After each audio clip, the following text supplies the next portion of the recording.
So, 2023 Toyota Avanza E. So, ano bang bago?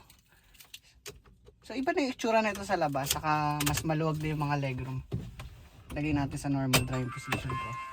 Ayan, maluwag yung legroom ko. Pati headroom ko, sobrang laki. So, bago na rin yung head unit. Ang alam ko, may Apple CarPlay na to. Pero, alam ko wired din. Ayan. Dito nyo isasaksak yung phone.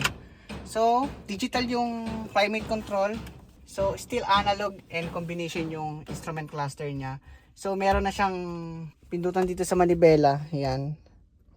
Saka, power side mirror. Gusto ko dito may cup holder siya. Tapos may extra storage dito.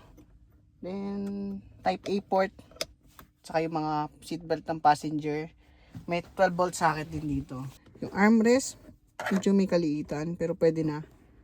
May storage siya dito. Yan. Tapos cup holder. Then map light. Yan.